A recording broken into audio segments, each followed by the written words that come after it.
सरकार स्थापन होण्याच्या पूर्वी निवडणुकीला सामोरे जात असताना काँग्रेस आणि राष्ट्रवादी काँग्रेसने शेतकऱ्यांना जे गाजर दाखवलं सरसकट कर्जमाफीचं आणि ज्यांच्या कोपऱ्या घेऊन शिवसेनेने सरकार स्थापन केलं ते महाराष्ट्र राज्याचे मुख्यमंत्री हे सगळीकडे सांगत होते की शेतकऱ्यांना हेक्टरी 25,000ची मदत झाली पाहिजे। या तिघांनी शेतकऱ्यांची जी दिशाभूल केली आणि वेगवेगळ्या विचारांचे तिन्ही पक्ष एकत्र येऊन जेव्हा सरकार स्थापन केलं तेव्हा त्यांना या शेतकऱ्यांचा विसर पडला। ना सरसकट कर्जमाफी ना हेक्टरी 25,000 रुपये। आता फक्त हे सरकार कसं टिकेल आणि आम्हाला सत्ता कशी उभोगता येईल याच्या पलीकडे कसलाही विचार या महाविकास आघाडीच्या सरकारच्या माध्यमातून केला जात नाही। खरे सरकार स्थापन करण्याच्या पूर्वी कॉमन मिनिमम प्रोग्राम या लोकांनी बनवला आणि हा अजेंडा बनवत असताना ह्याचा पहिला मुद्दा कुठला होता तो शेतकऱ्यांच्या सरसकट कर्जमाफीचा। कर्जमाफीचा मुद्दा हा प्रथम स्थानावर असताना सरकार स्थापन झाल्यानंतर या मुद्द्याचा या लोकांना विसर पडला आणि म्हणून आज काल अधिवेशनाच्या पूर्वसंध्येला अधिवेशनामध्ये भारतीय जनता पक्ष हा मुद्दा उपस्थित करेल की शेतकऱ्यांच्या कर्जमाफीचं काय झालं। म्हणून एका जिल्ह्यातनं 2 गावं यांच्या याद्या प्रसिद्ध करून आम्ही शेतकऱ्यांना कर्जमाफी दिली अशा आविर्भावात या महाविकास आघाडीचे नेते काल वावरत होते। परंतु भारतीय जनता पक्षाने त्यांचा आनंद फार काळ टिकू दिला नाही।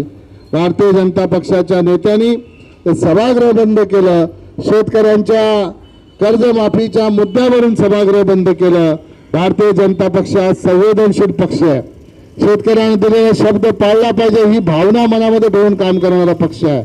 म्हणून या महाविकास आघाडीचा निषेध करण्यासाठी हे धरणा आंदोलनासाठी भारतीय जनता पक्षाचे कार्यकर्ते आज महाराष्ट्रामध्ये तहसील आणि प्रांत ऑफिसच्या समोर बसलेले आहेत। त्याचा एकच हेतू आहे की शेतकऱ्याची दिशाभूल जी झालेली आहे ही दिशाभूल जनतेपर्यंत पोहोचवण्याचं काम भारतीय जनता पक्षाच्या कार्यकर्त्यांच्या माध्यमातून आपल्याला करायचं आहे आणि म्हणून आज आपण इथे बसलेलो आहोत। निश्चितपणाने ज्या शेतकऱ्यांच्या ज्या भावना आहेत त्या अतिशय तीव्र आहेत। इथे शरद पवारांचा उल्लेख केला गेला।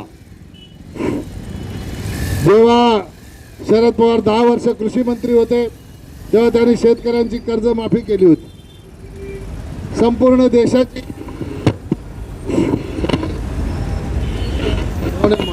कर्जमाफी 72,000 कोटी रुपये, पण जेव्हा कर्जमाफी प्रत्यक्षात शेतकऱ्यांना दिली ती झाली 60,000 कोटी रुपये। या महाराष्ट्रामध्ये देवेंद्र फडणवीसांच्या नेतृत्वामध्ये भारतीय जनता पक्षाचं सरकार आलं। फक्त महाराष्ट्राच्या शेतकऱ्यांना 30,000 कोटीची कर्जमाफी देणारं भारतीय जनता पक्षाचं सरकार होतं। खऱ्या अर्थाने हे काम भारतीय जनता पक्षाने केलेलं आहे। मधल्या निवडणूक झाल्यापासून सरकार स्थापन होईपर्यंत सुद्धा 6,000 कोटी रुपये देवेंद्र फडणवीस यांनी शेतकऱ्यांच्या कर्जमाफीसाठी दिले। इथे उल्लेख केला पांडू पटेल यांनी की अतिवृष्टीमुळे जे शेतकऱ्यांचं नुकसान झालं, आमच्या लोकांच्या घरामध्ये पाणी शिरलं, त्या नुकसानीच्यासाठीही देवेंद्र फडणवीसांनी निधी दिला। परंतु सरकार बदलल्यानंतर बाकी राहिलेला निधी आतापर्यंत लोकांना मिळालेला नाही। कल्याणचा आकडा माझ्याकडे आलेला कल्याणच्या तहसीलदारांनी मला सांगितलं की अजून 34 कोटीची मागणी आम्ही केलेली आहे। सरकार त्याच्या बाबतीत गंभीरपणाने निर्णय करत नाही, पैसे देत नाही। भिवंडीसाठी अजून 35 कोटीची गरज आहे। जे नुकसान घरात पाणी शिरल्याने झालं त्याची नुकसान भरपाई देण्यासाठी देवेंद्र फडणवीस साहेबांनी निधी दिला होता, परंतु हे सरकार स्थापन झाल्यानंतर त्यांनी 1ही रुपया दिला नाही।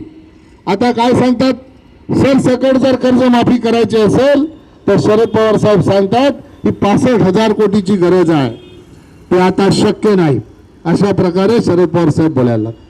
पण निवडणुकीच्या पूर्वी शेतकऱ्यांची मते पाहिजे होती, तेव्हा त्यांची दिशाभूल करून आपण जे शेतकऱ्यांची फसवणूक करून मते घेतली, त्या शेतकऱ्यांचा आता आपल्याला प्रश्न आहे, जर सरसकट कर्जमाफी आपण देऊ शकत नव्हते तर शेतकऱ्यांची दिशाभूल का केली?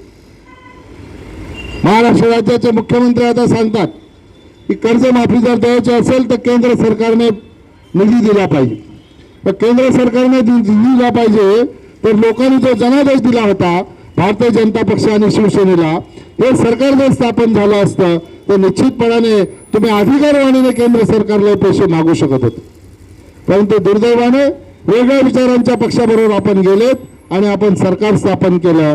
ही या जनतेची ही आपण घोर फसवणूक केलेली आहे. आणि म्हणून केंद्र सरकार कोणाचं सरकार आहे किंवा कोण सत्तेत बसले याचा विचार करत नाही. केंद्र सरकार शेतकऱ्यांचा विचार करतो. म्हणून नरेंद्र मोदीजींच्या नेतृत्वाखाली या देशामध्ये जेव्हापासून सरकार आलं, देशाला स्वातंत्र्य मिळाल्यापासून कृषी क्षेत्रासाठी कधी एवढं बजेट दिलं गेलं नव्हतं. तेवढं बजेट या 6 वर्षामध्ये नरेंद्र मोदीजींच्या नेतृत्वाखाली दिलेलं आहे. म्हणून शेतकऱ्यांसाठी संवेदनशील असलेलं केंद्रातलं सरकार, पूर्वीचं राज्यातलं सरकार याने शेतकऱ्याला काही कमी पडू दिलं नाही. परंतु या 3 महिन्यामध्ये हे स्थापन झालेले सरकार यांनी शेतकऱ्याला वाऱ्यावर सोडलेलं आहे. शेतकऱ्याच्या नावावर सत्तेत आलेल्या पक्षाने शेतकऱ्याला सरकारने वाऱ्यावर सोडलेले आहे. याची गंभीर दखल भारतीय जनता पक्षाने घेतली. म्हणून जनतेला हे समजावं म्हणून आज आपण इथे धरणं आंदोलन सुरू केलेलं आहे. त्याचबरोबर आमच्या माता भगिनीने होणारे अत्याचार आपण बघितलं. हिंगणघाटला काय प्रकार झाला, औरंगाबादला काय झालं, धुळ्याला काय झालं, नाशिकला काय झालं, पिंपरीला काय झालं. आमच्या माता भगिनींना आता जिवंत जाळण्याचे प्रकार व्हायला लागलेले आहेत. जिवंत जाळल्यानंतर हे सरकार बोलतं आम्ही कोणाची गाय करणार नाही. मी आपल्याला अतिशय जबाबदारीने सांगतो, अशा प्रकारे कायदा सुव्यवस्थेचं वाटोळं करणारं हे सरकार आहे. या सरकारचा मी निषेध करतो. परंतु एक गोष्ट आपल्याला सांगतो, मागच्या 2014 ते 2019 या लोकसभेच्या पार्लमेंटच्या कुठल्याही सेशनमध्ये महाराष्ट्रामध्ये आपलं सरकार होतं. अशा प्रकारचं कुठली घटना जर घडली तर राष्ट्रवादीच्या लोकसभेच्या नेत्या सुप्रियाताई सुळे या आवर्जून माता भगिनींच्यावर झालेल्या अत्याचाराच्या बाबतीतली भावना त्या ठिकाणी अतिशय तीव्रतेने व्यक्त करत होत्या.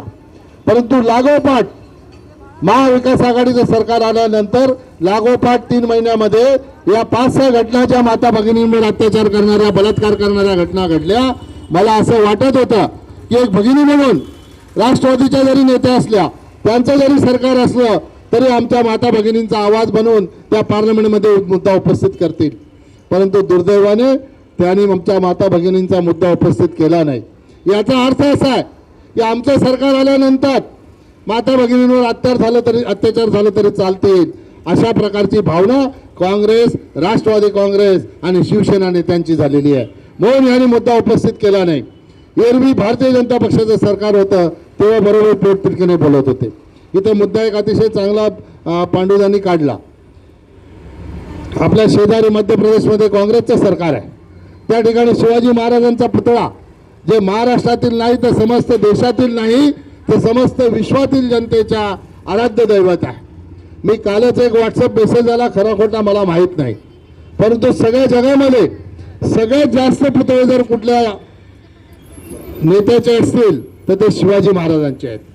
शिवाजी महाराज हे आराध्य दैवत आहे. कुठल्या दैवताचे जे पुतळे असतील 86,000 पुतळे सगळ्या जगामध्ये महाराजांचे आहेत. आणि आपल्या शेजारी असलेल्या मध्य प्रदेश राज्यामध्ये काँग्रेसचं सरकार असताना शिवाजी महाराजांचा पुतळा उखडून काढला आणि आपल्या सरकारने चकार शब्दही काढला नाही. म्हणून या सरकारचा निषेध आपण केला पाहिजे. त्याचबरोबर स्वातंत्र्यासाठी ज्यांनी प्राणपणाने लढा दिला ते स्वातंत्र्यवीर सावरकर यांचे तस्विरी प्रत्येक शाळेमधून काढून टाका अशा प्रकारचा GR या महाराष्ट्र सरकारने काढला. हिंदुत्वाचा एवढा मोठा स्वतःला हिंदुत्वाचा हे समजणारे लोक, हे शिवसेनेचे लोक महाराष्ट्रामधून शाळेमध्ये स्वातंत्र्यवीर सावरकरांच्या तस्विरींचा जेव्हा काढण्याचा GR येतो तेव्हा चकार शब्द काढत नाही. याचा अर्थ यांना महाराष्ट्राचा विकास नको, महाराष्ट्राची जनता नको, हिंदुत्व नको, शेतकरी नको, फक्त 5 वर्ष आम्हाला सरकार टिकवायचं आहे, याच्यासाठी आम्ही काही सहन करणार, अशा प्रकारची धारणा या तिन्ही पक्षांची झालेली आहे. म्हणून त्यांचा